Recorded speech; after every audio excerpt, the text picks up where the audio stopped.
I know how insane this sounds, but my GPS led me to a road that doesn't exist. It started like any other night drive. I was on my way home from a weekend at my cousin's cabin, somewhere in the Appalachian backwoods. Signals spotty, roads are twisty, and the trees seem to breathe if you look at them long enough. I had been on the main highway for hours when the GPS chimed in with its usual monotone. A faster route is available. Would you like to reroute? I hesitated. It was already past 10, and I still had over 2 hours to go. I tapped yes without thinking. That one casual tap, that's what did it. The new route pulled me off the highway and onto a narrow service road. It didn't look like much. Cracked pavement, no shoulder, lined with towering trees that almost touched overhead, like driving through a vein in the earth. At first, it felt like a shortcut. The GPS seemed confident.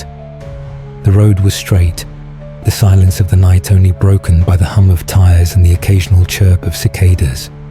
But something felt off. The further I drove, the less I recognized. I'd driven through these areas before, and yet nothing looked familiar. No gas stations, no signs, not even those handmade Jesus Saves billboards you see nailed to trees out here. Still, I kept going. My eyes flicked back and forth between the road and the glowing screen of the GPS. Continue for 7.3 miles. It was the only thing guiding me, that pale blue line on the screen. I leaned in closer and realized something strange. The road wasn't named, just a grey strip, no street title, no nearby landmarks. Then came the fog. It crept in slow, like breath on a mirror. First thin, like smoke, then thick enough that my high beams couldn't cut through it. The road narrowed, like it was shrinking behind me. And the strangest part? When I looked in the rearview mirror, the road I had just come from was gone.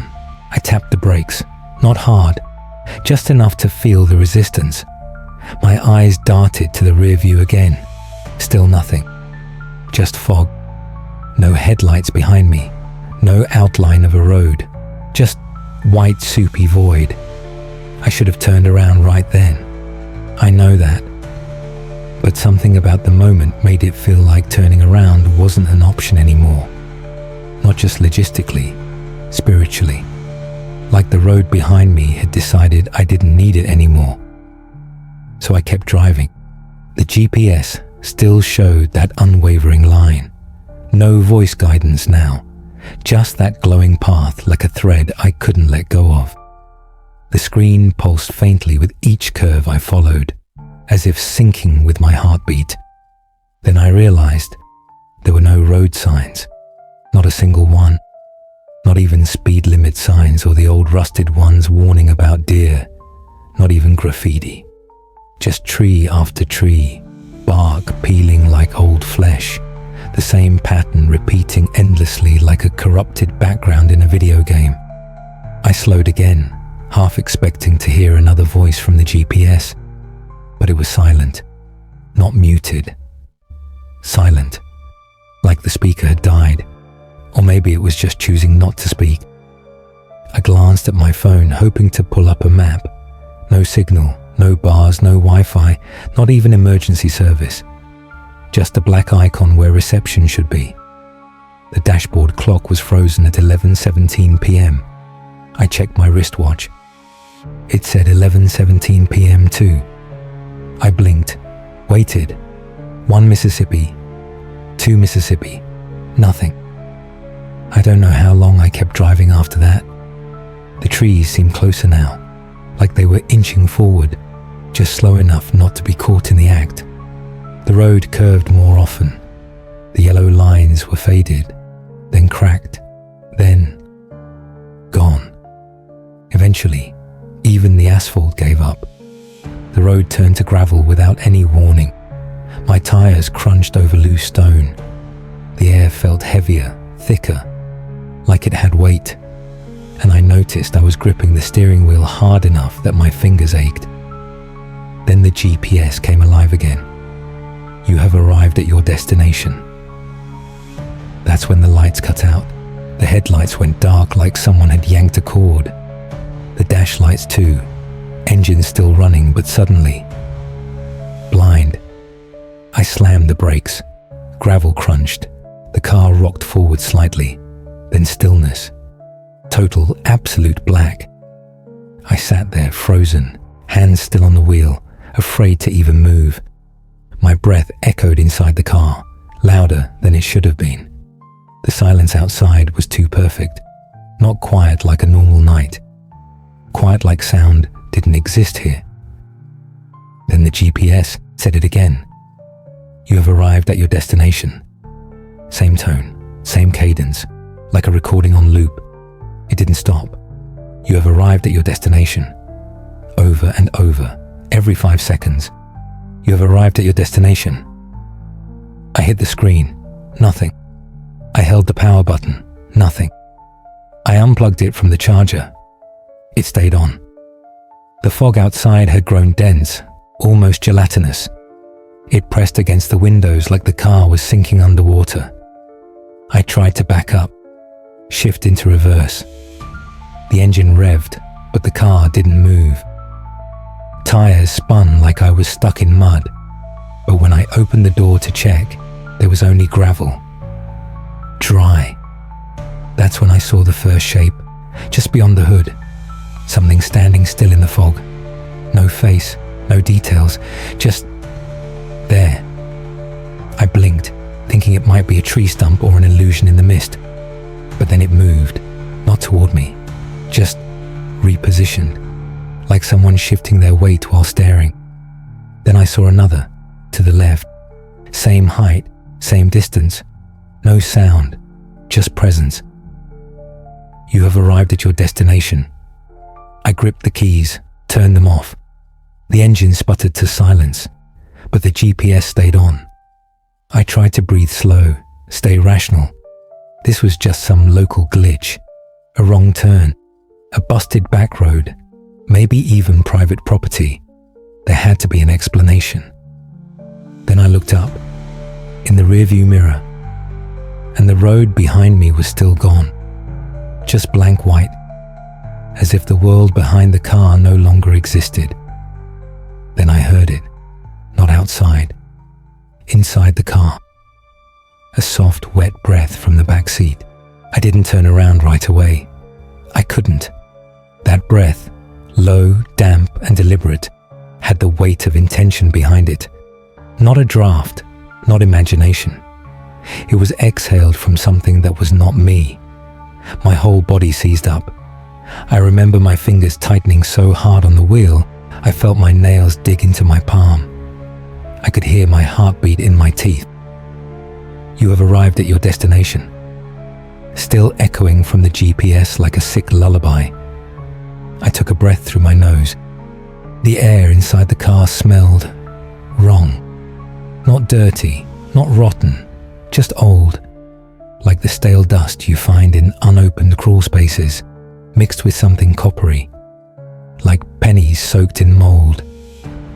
I reached slowly toward the passenger seat, grabbing the flashlight I always keep in the glove box. My hand was shaking so badly it clattered against the plastic before I could grip it. I clicked it on. It flickered. Weak beam. Barely enough to light up the front seats. I didn't want to do it, but I had to know. I turned the light toward the back seat. Empty. But the breath had been real. I scanned the beam slowly across the interior. Nothing but dark fabric and the glint of old crumbs in the creases. Then, in the side mirror, movement. Not just one figure now, 3. Standing, perfectly spaced. Like they'd always been there. Still, watching. Silent. I opened the door. The air outside was thick, like stepping into a dream you can't wake up from. The gravel felt wrong underfoot, too soft, like flesh trying to be stone. I turned in a slow circle with the flashlight. They were everywhere, not running, not closing in, just appearing. 10, maybe 15 of them, all the same height, no features, just black impressions in the fog. Each one exactly where I wasn't looking until I turned. None of them moved, except one. It took a step forward, slow and liquid, like the motion had to be remembered, and raised a hand. Not in greeting, not to threaten. It just pointed toward the woods. And from deep within the trees, I heard it. A whisper in my own voice. Come home. I should have run. Back into the car, into the fog. It didn't matter. Anywhere but where that figure was pointing. But something about hearing my own voice come from those woods. Not a recording, not a hallucination. It broke something in me. It didn't sound like a command. It sounded like a welcome. I took one step off the gravel, then another. The forest swallowed me like it had been waiting, like it knew exactly how I'd taste. Behind me, the shapes didn't follow. They just watched. No expressions, no reactions. Just silent witnesses. The trees weren't right. I couldn't tell how, but they didn't move like trees should. They pulsed, not with wind, with breath. Every time I stepped forward, the branches leaned closer, whispering in some dead language just below the threshold of hearing. And then I saw it, a clearing, perfectly round, not natural. In the center was me. No, not me exactly, but something shaped like me. Standing in stillness, head tilted at a strange, aching angle. Dressed the same, face obscured by a blur, like the world didn't want me to see its features yet. It lifted its hand. I didn't remember raising mine, but we mirrored each other perfectly. Then it spoke in a voice that was almost mine, just off enough to make my skin crawl. Now you understand. And suddenly I did. This wasn't a road. It was a mouth. A route not to a place, but a purpose. Somehow I'd been called. Maybe always meant to find this place. Maybe I asked for it the moment I tapped yes on the GPS. The moment I chose the detour. I fell to my knees, not in surrender, but recognition. Behind me, the figures stood at the forest's edge, patient, permanent. The clearing flickered, just for a moment, and I saw the truth. There were hundreds of others like me, frozen mid-step, each one with a story, each one who'd taken the wrong turn. Eyes open, mouths closed. None of them ever screamed. Back in the car, the GPS still whispered, somewhere far away, "You have arrived at your destination." And I think I had.